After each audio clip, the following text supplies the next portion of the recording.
for each example, let's try to say like, where is step one? Like, what can they Okay. go do immediately to start doing this? Cool. Love that. Love that. So first Start things from the bottom. first, let's start from the bottom. Let's start from the bottom. We got online gambling. All right. What's the first step? Don't.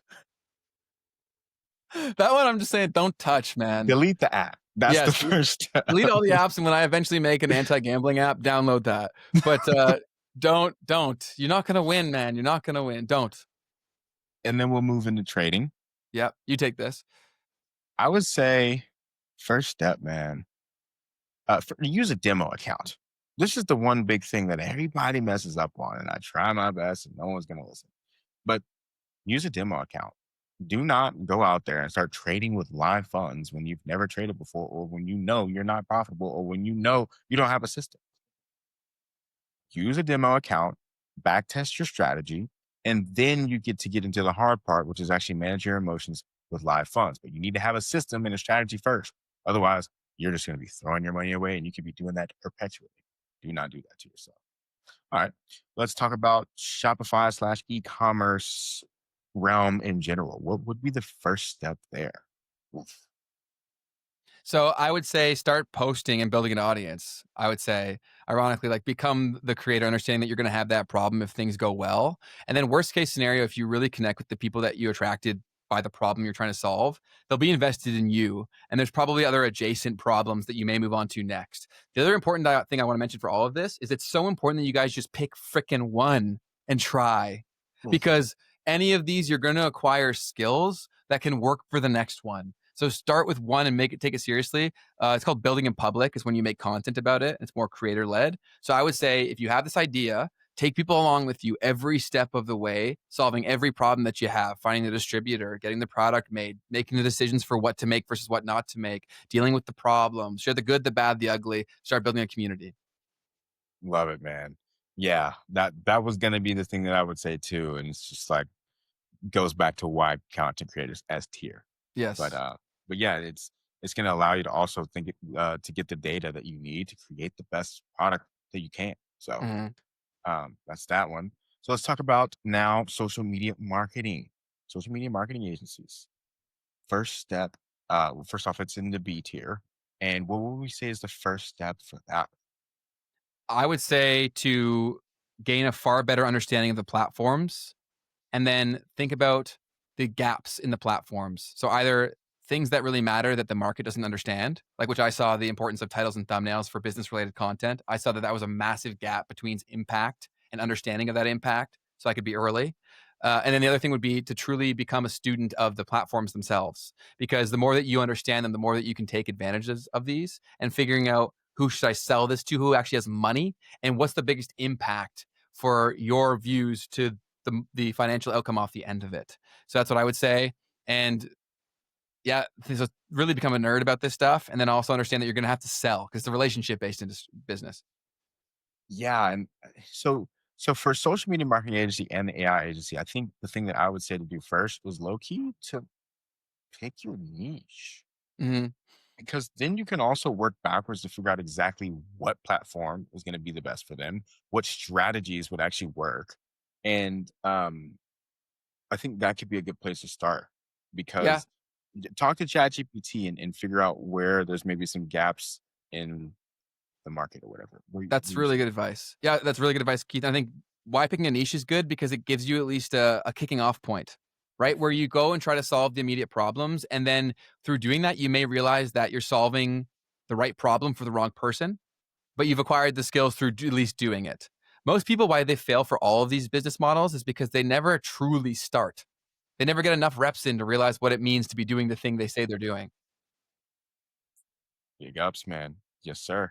The other B tier that we have here is the SaaS. SaaS. Yeah. So where I would start would be getting people to either a waiting list. So making content again, that's why we have it at S tier, but driving people to either an MVP, which stands for a minimum viable product, that you could code something very primitive with an AI tool. Like there's Replit, there's Lovable, there's so many out there.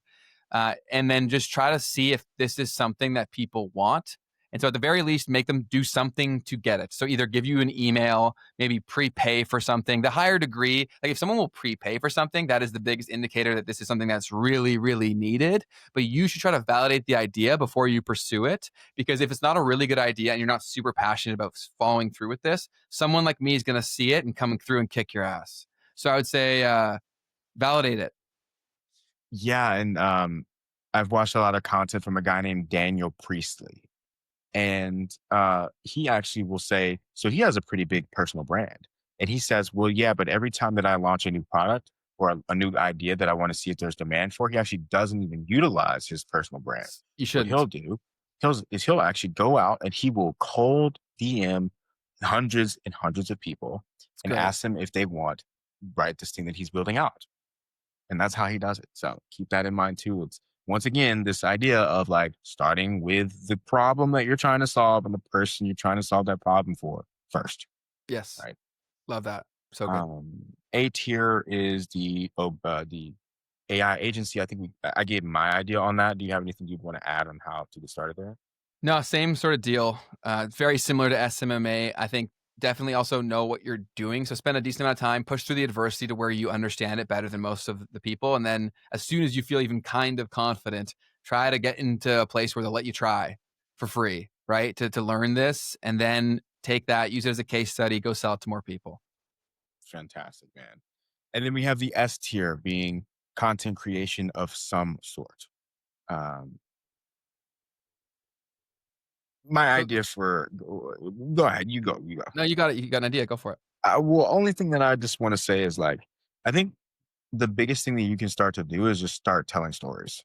Hmm. Like, find a way to tell stories about the thing that you want to talk about, whether it's just your life. I mean, obviously, try to make that helpful and useful to others, or some particular topic, but turn it into a story format, and that's going to be something that like can do well on any platform, and it'll hack into the psychology of people to make them want to watch. I'm gonna have to What's going on? fix Oh that. no, But we lost him. but yeah, so that's what I would say for that uh particular thing is just get that going. Yeah, Tell stories. I would give different advice. So if you're brand new, you've never created content, I think that's the best advice you could possibly give. Just get stuff out there, get reps in, make content. You don't know as much as you think you know, so just start making something so that you actually learn. My other piece of advice is if you're an existing content creator, but you're poor or you're not making money from it, then that means that your real problem is the business understanding off of that. How do I leverage this traffic to be actually something that is economically sustainable and viable for me? And so a lot of people out there that are good at content, they don't have the business acumen and so they're wasting so much money. So you really need to know a lot about a lot. But luckily, there's so many tools and resources. Like our show is free. ChatGPT, I think, has a free version. Like there's so many tools out there where you can learn very quickly.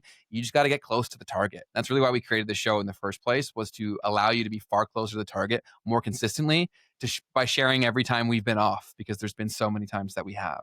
So that's what I'd say for content in particular. Oh, one thing I forgot to mention on the content creator piece he's back. Nice. Is the fact that live shopping is a very big thing too right now, where platforms like Whatnot, platforms like TikTok Shop is a great way where you really don't need to think that much or create much content and you can still make some decent money. That's also huge in China. It's becoming increasingly more popular here in the West. And if we do follow the trend that they've started, it'll become an increasingly big thing. So that'd be my advice for content creation. Just start, learn. There's so much to learn. And then we got Web3 here. So I think Web3 is going to play a role in all of these things. I think Web3 is going to be the thing that's incorporated in all of the things we talked about for the most part. So that's another way to stay on the forefront is like, if you truly understand the evolution of Web3 tech, you might be able to be the first one solving this problem to figure out a creative way to involve that in a way that actually makes sense. So definitely something to keep an eye on. Yeah, that just made me think of two totally different things. So when it comes to Web3, right, like you can apply that as like the niche, right, for any of these different things that we're talking about. Very So if you true. have a particular, affinity towards Web3 content or Web3 technology, then yeah, you can just create stuff in that space. I've got a guy who's working on something really cool. Gosh, so this is why it tied in. Uh, he's working on a clothing brand, right? So e-commerce, but for uh, crypto stuff, right? And like, so in e-commerce, this was the other thing that I meant to bring up before is like in e-commerce, the one thing that I think you could actually get away with doing nowadays is this print on demand concept. Because what that's all about is like, okay, so print on demand is where you like come up with a design and then you put it on a t-shirt, all right, and then people buy the t-shirt, right? And you don't even have to necessarily do anything. There's like these fulfillment centers that will go out and put the t-shirt for you. Now, the reason I say that the low key that actually might be the one thing that actually would still work today is because it's kind of like the meme coin stuff. Like it's purely just like hacking into culture, Yeah, it's right? marketing. Like what are the things that people just like love to represent, right? Mhm. That probably won't ever go away. You being able to do that really well, I think doesn't go away. And that's a skill set, is a whole different skill set on its own. But Yeah. anyways, it made me think of that because um I mean, yeah, so Web3, right? It's just a niche within all of these different things potentially. I don't know if you could go out there and go gamble, you know what I mean, on some Web3 stuff. You can go on Polymarket and play around. But um in e-commerce, just as an idea, like how many people are really going in on that? Hopefully this Mhm. doesn't get mad at me for saying that. But anyways, Yeah, cool. 100%. Important that you brought that up because what was the point that I was trying to make? Oh, yes. Why print on demand is really important to bring up, and we should have had that in the list too. I guess it's part of ecom, is because it solves the whole inventory problem and you needing capital up front. Because what happens is you don't actually get the shirt printed until somebody's paid for it. So your Mhm. margins will be significantly lower, but your risk is exponentially lower because you're not making any risk until you've made some money for the most part. You can also do that with books too. So like info products, that's a thing that you can do as well.